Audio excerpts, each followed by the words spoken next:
നമ്മൾ 2018 പ്രളയം വന്നപ്പോൾ നമ്മൾ നേരിട്ട പ്രശ്നം എന്ന് വെച്ചാൽ മത്സ്യത്തൊഴിലാളികളും ഒക്കെ അന്ന് പറഞ്ഞിരുന്നു, ഈ മാധ്യമങ്ങളിലെല്ലാം റിപ്പോർട്ട് ചെയ്തിരുന്നു, കടൽ വെള്ളം എടുക്കുന്നില്ല. Why? It was spring time. അപ്പോൾ കടൽ അബ്സോർബ് ചെയ്യില്ല. ആ 3-4 ദിവസം സ്വെൽഡ് ആയിരുന്നു സീ. അപ്പോൾ ആ വെള്ളം ഇറങ്ങിപ്പോകാൻ അതിനനുസരിച്ച് സമയമെടുക്കും. ഒരു ഈവൻലി ഡിസ്ട്രിബ്യൂട്ടഡ് റെയിൻഫോൾ ആയിരുന്നെങ്കിൽ ഇത്രയും ഇമ്പാക്റ്റ് ഉണ്ടാകില്ല. പക്ഷേ അത് നമ്മൾക്ക് ആഗ്രഹിക്കാമെന്ന് മാത്രമേ ഉള്ളൂ. അങ്ങനെയല്ല ഉണ്ടായത്. വടക്കും ഇതേപോലെ തന്നെ ഉണ്ടായിട്ടുണ്ട്. ഇന്ന് കുറച്ച് സ്വെല്ലിംഗ് ഉണ്ടായി. നാളെ മുതൽ മഴ ടേപ്പർ ചെയ്യും. ഈ ഓണ സീസണിൽ മഴ കാണില്ല എന്നാണ് നമ്മൾ പ്രതീക്ഷിക്കുന്നത്. നമ്മൾക്ക് ഈ ക്ലൗഡ് ബേസ്റ്റ് എന്ന് പറയുന്ന ഒരു 100+ mm കേരളത്തിൽ ഈ മെഷർമെൻറ്റ്സ് ഒക്കെ തുടങ്ങിയത് എന്നാണെന്നും കൂടി നമ്മളൊന്ന് അന്വേഷിക്കണം. 2018 നമുക്ക് 7 വെതർ സ്റ്റേഷനാണ് കേരളത്തിലുണ്ടായത്. 7 അതിൽ തന്നെ പലതും വർക്ക് ചെയ്തില്ലായിരുന്നു. നമ്മൾ കേന്ദ്ര സർക്കാരിനോട് ഇവിടുന്ന് വളരെ ശക്തമായി പ്രതിഷേധിച്ചുകൊണ്ടൊരു കത്തയച്ചിരുന്നു. പത്രമാധ്യമങ്ങളൊക്കെ റിപ്പോർട്ട് ചെയ്താണ് വളരെ വിശദമായിട്ട്. അന്നത്തെ സെക്രട്ടറി ആയിരുന്ന ശ്രീ PH കുര്യൻ വളരെ കണിശമായി ഒരു കത്തയച്ചിരുന്നു. ഇവിടെ പ്രവർത്തിക്കുന്ന റഡാറുകളുടെ എണ്ണം കുറവാണ്, വേണ്ടുന്ന അത്രയും BIS സ്റ്റാൻഡേർഡ്സിൽ പറയുന്ന അത്രയും പോലും വെതർ സ്റ്റേഷൻസ് ഇല്ല, നിങ്ങൾ ഓട്ടോമേറ്റഡ് ഇത്ര എണ്ണം വെക്കണം, നിങ്ങൾ പബ്ലിക് പ്രൈവറ്റ് പാർട്ട്ണർഷിപ്പ് സോളിസിറ്റ് ചെയ്യണം.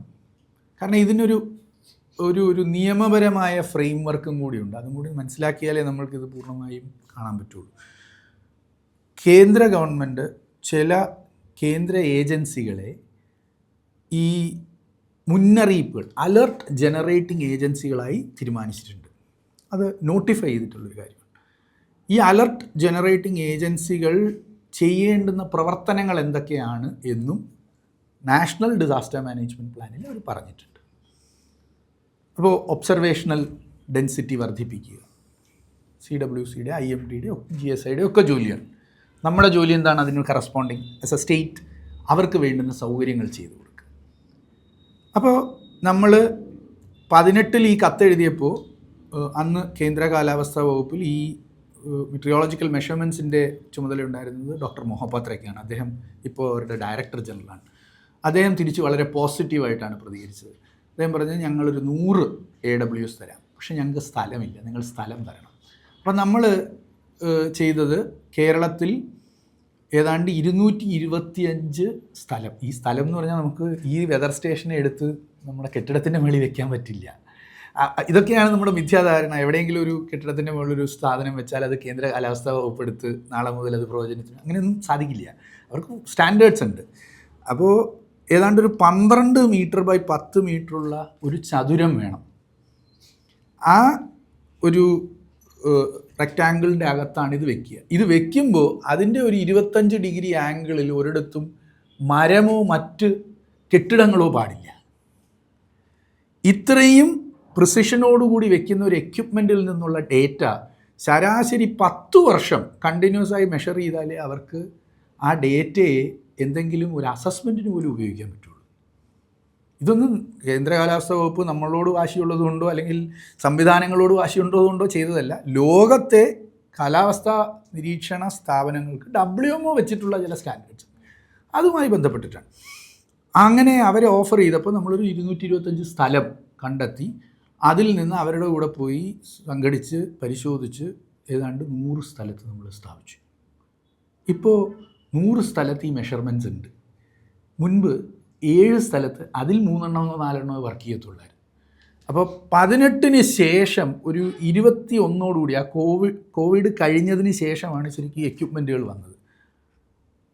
നിങ്ങൾ മാധ്യമങ്ങളുടെ റിപ്പോർട്ടുകൾ തന്നെ ഒന്ന് പരിശോധിച്ചാൽ കാണാം. അതിന് ശേഷമാണ് കേരളത്തിൽ 42 ഡിഗ്രി ചൂട് പല സ്ഥലത്തും വരുന്നുണ്ട് എന്ന് നമ്മൾക്ക് മനസ്സിലാവാൻ തുടങ്ങിയത്. നമുക്ക് റിപ്പോർട്ട് നമ്മുടെ മുണ്ടൂരുള്ള സ്റ്റേഷനിൽ നിന്ന് ഇടയ്ക്കിടയ്ക്ക് മറ്റേ IRTCയിലുള്ളതിൽ നിന്ന് ആളുകൾ പറയുമായിരുന്നു ഇത്രയുണ്ട്. അപ്പോൾ ആരും സമ്മതിക്കത്തില്ലായിരുന്നു. പക്ഷേ ഇപ്പോഴോ ഒരു 42-45 ഡിഗ്രി ചൂട് കേരളത്തിൽ ചില സ്ഥലങ്ങളിൽ ഉണ്ടാകുന്നു എന്ന് ഇപ്പോൾ പൊതുമണ്ഡലത്തിൽ ബോധ്യം വന്നത്.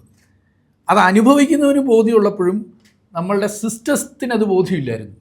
ആ ബോധ്യം വന്നു തുടങ്ങിയത് ഈ ചുരുങ്ങിയ ഒരു 5-6 കൊല്ലത്തെ നമ്മുടെ കളക്റ്റീവ് എഫേർട്ടിൽ നിന്നാണ്.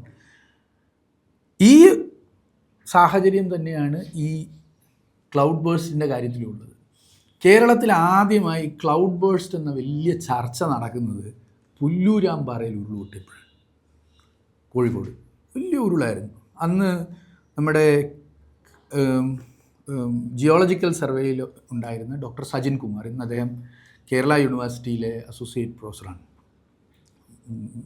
ഉരുൾപൊട്ടൽ മേഖലയിൽ രാജ്യത്തെ ടെക്നിക്കൽ അഡ്വൈസറി കമ്മിറ്റി അംഗമാണ്, നമ്മുടെ കേരളത്തിൻ്റെ ടെക്നിക്കൽ കമ്മിറ്റി അഡ്വൈസറാണ്. അദ്ദേഹം അന്ന് സൈറ്റ് വിസിറ്റ് ചെയ്ത് GSIക്ക് വേണ്ട സമർപ്പിച്ച റിപ്പോർട്ടിൽ ക്ലൗഡ് ബേഴ്സ്റ്റ് ഇവിടെ ഉണ്ടായി എന്ന് പറഞ്ഞിരുന്നു. പക്ഷെ അന്നത്തെ ഔദ്യോഗിക കാലാവസ്ഥാ നിരീക്ഷണ സംവിധാനങ്ങൾക്ക് ഇത് അംഗീകരിക്കാൻ പറ്റില്ലായിരുന്നു. അവരതിനെ റെഫ്യൂട്ട് ചെയ്തിരുന്നു. പക്ഷെ ഇന്ന് അങ്ങനെ ഒരു മെഷർമെൻറ്റ് കിട്ടാനുള്ള സാധ്യത കേരളത്തിലുണ്ടായി, ഇത്രയും ഇൻസ്ട്രുമെൻറ്റ്സ് ഉള്ളതുകൊണ്ട്. മറ്റത് അൺമെഷേർഡായി പോവുമായിരുന്നു. എൻ്റെ ഓർമ്മ ശരിയാണെങ്കിൽ ഒരു 2009 8 9 ആ പീരീഡിൽ 2 decades. അപ്പം ക്ലൗഡ് ബേഴ്സ്റ്റ് കൂടിയോ എന്ന താങ്കളുടെ ചോദ്യത്തിന് എൻ്റെ മറുപടി, അൺമെഷേർഡ് ആയതിനെക്കുറിച്ച് നമുക്കൊന്നും പറയാൻ പറ്റില്ല. എനിക്ക് സംസാരിക്കണമെങ്കിൽ ഒരു മെഷർമെൻറ്റ് വേണം. ലഭ്യമായ മെഷർമെൻറ്റുകളിൽ നമ്മൾക്ക് അതില്ലായിരുന്നു. ഇപ്പോൾ ആ മെഷർമെൻറ്റ്സ് കിട്ടാനുള്ള സൗകര്യം ഉണ്ടായപ്പോൾ നമ്മൾ ചിലയിടങ്ങളിൽ അത് കാണുന്നു. So we know that in an hour more than 100 mm is falling at places. അത് നമ്മൾക്ക് അക്നോളജ് ചെയ്യാനുള്ള, അത് എൻഡോഴ്സ് ചെയ്യാനുള്ള സാധ്യതയുണ്ടായിരിക്കുന്നു. അതർവൈസ് ഞങ്ങളുടെ ഭാഷയിൽ സാധാരണ പറയുന്നത് there is also a reporting bias involved in it, right? The mass media drives the perception, not just data points. Now mass media has access to more data points. Therefore, the perception of increase in the number of cloud bursts have also substantially increased. Was it not there earlier? We have no measurements. Therefore, we cannot say that they were or they wasn't. ഉണ്ടാവുമ്പോൾ ഇതുപോലെ ഈ പരസ്പര ഏജൻസികൾ തമ്മിൽ അങ്ങോട്ടും ഇങ്ങോട്ടും ഒരു blame game നടത്തുന്നതായിട്ട് കാണുന്നുണ്ട്. അതൊരു ഹെൽത്തി ഇതാണോ, അതോ അതിൻ്റെ എന്താണ് അതിന് ആക്ച്വലി സംഭവിക്കുന്നത്? ഇപ്പം എല്ലാ ഇതിലും നമ്മളത് കണ്ടിട്ടുണ്ട്, അങ്ങോട്ടും ഇങ്ങോട്ടും ബ്ലെയിം ചെയ്യുന്നു എന്നുള്ളത്. ഒന്നാമതായി ഞാൻ പറയട്ടെ, നമ്മൾ വളരെ കണിശമായി കേന്ദ്ര കാലാവസ്ഥാ വകുപ്പിനെ പരസ്യമായും വിമർശിച്ചത് 2 ഒക്കേഷൻസിൽ മാത്രമാണ്. 2 occasions. One was Cyclone Oki, because somebody within that system said there was an adequate warning and that you were fed with the information as determined in the standard operating procedure, which later proved to be absolutely wrong. Parliament committee report നിങ്ങളെല്ലാവരും കണ്ടു കാണും. ചില മാധ്യമങ്ങളെങ്കിലും അതിനുശേഷം അത് report ചെയ്തിരുന്നു. ഒരു alert സ്റ്റേറ്റിന് നൽകുന്നതിന് ഒരു നിയതമായ പ്രോട്ടോക്കോളുണ്ട്. ഇതൊന്നും അല്ലെങ്കിൽ എനിക്കിപ്പോൾ താങ്കൾ എന്നോട് നാളെ അവിടെ ഒരു മഴ പെയ്യും എന്ന് പറഞ്ഞാൽ ഞാൻ അതും എടുത്ത് പൊതുജനത്തിന് കൊടുക്കണം. അതിനുണ്ടാകുന്ന വൈക്കേറിയസ് റെസ്പോൺസിബിലിറ്റി എന്ന് പറയുന്നത് നമ്മുടെ എല്ലാവരുടെയുമാണ്. Tax payers money will be spend on it. അതുകൊണ്ടാണ് ഈ അലേർട്ട് ജനറേറ്റിംഗ് ഏജൻസികളെ നോട്ടിഫൈ ചെയ്തിട്ടുള്ളത്. അന്ന് അവർ SOP ഫോളോ ചെയ്ത് കൊണ്ട് യാതൊന്നും തന്നിരുന്നില്ല. അത് നമ്മൾ വളരെ കൃത്യമായി അന്ന് പ്രധാനമന്ത്രി തന്നെ ഇവിടെ വന്നപ്പോൾ അദ്ദേഹത്തിൻ്റെ മുന്നിൽ ഫാക്ട്സ് വെച്ചുകൊണ്ട് അവതരിപ്പിക്കുകയും അത് പരിശോധിച്ചിട്ടാണ് അടുത്ത ദിവസം അന്നത്തെ ഹോം മിനിസ്റ്ററായിരുന്ന രാജ്നാഥ് സിംഗ് സാർ പാർലമെൻറ്റിൽ അത് അക്നോളജ് ചെയ്യുകയും തുടർന്ന് പാർലമെൻറ്റ് കമ്മിറ്റി റിപ്പോർട്ടിൽ അത് വരികയും ചെയ്തത്. അവരതിൽ കൃത്യമായി പറഞ്ഞു. അവിടെയാണ് നമ്മൾ ഈ ഗവൺമെൻറ് സിസ്റ്റംസിൻ്റെ വിശ്വാസ്യതയും കൂടി മനസ്സിലാക്കേണ്ടത്. പാർലമെൻറ്റ് കമ്മിറ്റിയുടെ റിപ്പോർട്ടിൽ IMD പറഞ്ഞിരുന്നു ഇത് പ്രെഡിക്റ്റബിൾ അല്ലായിരുന്നു, because it fastly developed into a cyclone. Otherwise which should have only been a low pressure. It fastly developed and our systems couldn't detect it. That this rapid intensification എന്ന് പറയുന്ന process അവർ കണ്ടില്ല എന്ന് തന്നെ പറഞ്ഞിരുന്നു. Acknowledge ചെയ്യുകയാണ് ചെയ്യുന്നത്. പക്ഷേ അതുകൊണ്ടുള്ള പ്രത്യേകത എന്താണ്? നിയതമായ സിസ്റ്റംസിനുള്ളിൽ നിന്നുകൊണ്ട് കണ്ടെത്താൻ പറ്റുന്ന ശാസ്ത്രത്തിൻ്റെ പരിമിതിയാണ് അവരവിടെ പറഞ്ഞത്. നമുക്ക് ഇല്ലാത്തൊരു സാധനം ആർക്കും കൊടുക്കാൻ പറ്റില്ലല്ലോ. അത് ഉണ്ടാക്കാനുള്ള ശാസ്ത്രീയമായ പരിമിതി അവർക്കുണ്ടായിരുന്നു എന്ന് അവർ അക്നോളജ് ചെയ്തിട്ടുണ്ട്. അതാണ് ഓക്കെ. അന്ന് നമ്മൾ വിമർശിച്ചിരുന്നു ഇവിടെ കൂടുതൽ സംവിധാനങ്ങൾ വരണം. അതിൻ്റെ ഒരു പ്രതിഫലനം എന്തായിരുന്നു? കേന്ദ്ര കാലാവസ്ഥാ വകുപ്പിൻ്റെ തിരുവനന്തപുരത്തെ സെൻറ്റർ ഈ കുന്നിൻ്റെ അങ്ങേ ചെരുവിൽ അവരെ ഇവിടുത്തെ റീജിയണൽ ഏരിയ സൈക്ലോൺ വാർണിംഗ് സെൻറ്ററായി അപ്ഗ്രേഡ് ചെയ്തു. കൂടുതൽ സ്റ്റാഫിനെ കിട്ടി, കൂടുതൽ സംവിധാനങ്ങൾ വന്നു. അവരുടെ പുതിയ, ഞാൻ നേരത്തെ സൂചിപ്പിച്ചതുപോലെ രണ്ടാമത് ഞാൻ വരാം, കൂടുതൽ സംവിധാനങ്ങൾ കൊണ്ടുവരാനുള്ള നടപടികൾ അവർ സ്വീകരിച്ചു. രണ്ടാമത് നമ്മൾ വിമർശിച്ചത് 2018 നമ്മൾ അതിന് മുന്നേ 2013 ഉമ്മൻചാണ്ടി സാറ് മുഖ്യമന്ത്രിയായിരുന്ന സമയത്ത് ഞങ്ങളൊരു മെമ്മോറാണ്ടം കേന്ദ്ര ഗവൺമെൻറ്റിന് കൊടുത്തിരുന്നു. അന്ന് തന്നെ ഞങ്ങൾ പറഞ്ഞിരുന്നു കേരളത്തിൽ ആവശ്യത്തിന് ഡോപ്ലർ റഡാറുകളില്ല, 2 ഡോപ്ലർ റഡാറുകൾ കേരളത്തിൽ വെക്കണം. നമുക്ക് 3 വേണം. കൊച്ചിയിലുണ്ട്, നമ്മുടെ സി ബാൻഡ് ഉണ്ട് IMDക്ക്, പക്ഷെ വടക്കും തെക്കും ഓരോന്ന് വേണം. അതിന് വേണ്ടിയിട്ട് സഹായം വേണം. കൂടുതൽ കാലാവസ്ഥാ നിരീക്ഷണ സംവിധാനങ്ങൾ വേണം. ഞങ്ങൾ അന്ന് ആവശ്യപ്പെട്ടത് എല്ലാ ജില്ലയിലും കേന്ദ്ര കാലാവസ്ഥാ വകുപ്പിന്, ഇപ്പോൾ NICക്ക് കേന്ദ്ര ഗവൺമെൻറ് ഒരു പ്രതിനിധി എല്ലാ ജില്ലയിലും ഉണ്ട് എന്ന് പറഞ്ഞതുപോലെ കേന്ദ്ര കാലാവസ്ഥാ വകുപ്പിൻ്റെ ഒരു ഉദ്യോഗസ്ഥനെ എല്ലാ ജില്ലയിലും വെക്കണം. ഒരു ഡിസ്ട്രിക്റ്റ് മെട്രിയോളജിസ്റ്റിനെ അവർ പോസ്റ്റ് ചെയ്യണം. അപ്പോൾ തിരിച്ച് ഒരു ആർഗ്യുമെൻറ്റ് സൈക്കിന് വേണമെങ്കിൽ ചോദിക്കുക, എന്നാൽ പിന്നെ സർക്കാരിനങ്ങ് ചെയ്തുകൂടെ? നമ്മൾ ചെയ്യണമെങ്കിൽ നമ്മൾ കേന്ദ്ര കാലാവസ്ഥാ വകുപ്പിനോളം ശേഷി ആർജിക്കണം. കേന്ദ്ര കാലാവസ്ഥാ വകുപ്പിൻ്റെ ശേഷി രാജ്യത്തെ തന്നെ ഏറ്റവും സാങ്കേതികമായി തികവുള്ള സംവിധാനങ്ങൾ കൈകാര്യം ചെയ്യാനുള്ള ശേഷിയാണ്. അപ്പോൾ അത്രയും ചിലവുണ്ട് അതിന്. ഒരാളെ അവിടെ കൊണ്ടുപോയി, ഒരു മെട്രിയോളജിസ്റ്റിനെ കൊണ്ടുപോയി നമുക്ക് ഡെയിലി വേജിന് നിയോഗിക്കാൻ പറ്റില്ലല്ലോ. അപ്പോൾ അതിന് വലിയൊരു ചിലവുണ്ട്. അപ്പോൾ അതുകൊണ്ടാണ് നമ്മൾ പറഞ്ഞത് നിങ്ങൾ ആളുകളെ നിയമിക്കണം. NICയുടെ മാതൃക കോട്ട് ചെയ്തുകൊണ്ടാണ് പറഞ്ഞത് നിങ്ങൾ ആളുകളെ നിയമിക്കണം. 2018 നമ്മൾ അവരെ വിമർശിച്ചത്, ഒന്ന് കേന്ദ്ര കാലാവസ്ഥാ വകുപ്പിൻ്റെ നിരീക്ഷണ ഉപകരണങ്ങളുടെ കുറവ്. നമ്മൾ അന്ന് മുതലേ മുമ്പേ പറഞ്ഞു തുടങ്ങിയതാണ്. അത് നമ്മൾക്കിവിടെ കംപ്ലീറ്റ് ചെയ്ത് തന്നിട്ടില്ല. ഒരു മുന്നേറ്റവും ആ സമയത്തുണ്ടായിട്ടില്ല.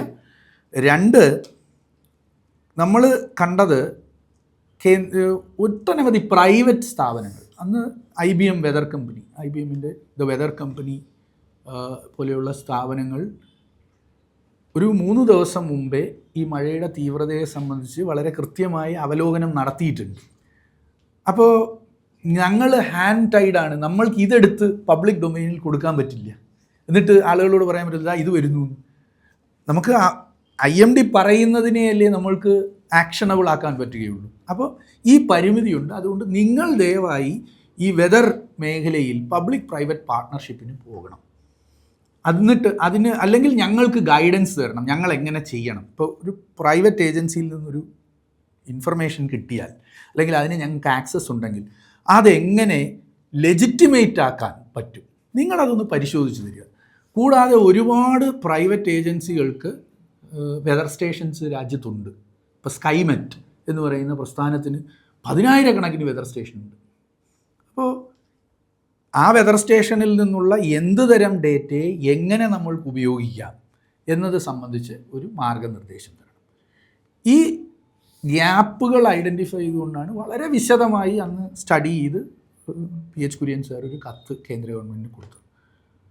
അതിൻ്റെ റിസൾട്ടായിട്ടുണ്ടായതാണ് ഞാൻ നേരത്തെ സൂചിപ്പിച്ച വെതർ സ്റ്റേഷൻസ്. കൂടാതെ എക്സ് ബാൻഡ് റഡാർ ഇപ്പോൾ വയനാട്ടിൽ വരുന്നു. അതിന് പണി കഴിഞ്ഞു. നിങ്ങൾ ചിലപ്പോൾ കണ്ടു കാണും, പണി കഴിഞ്ഞു.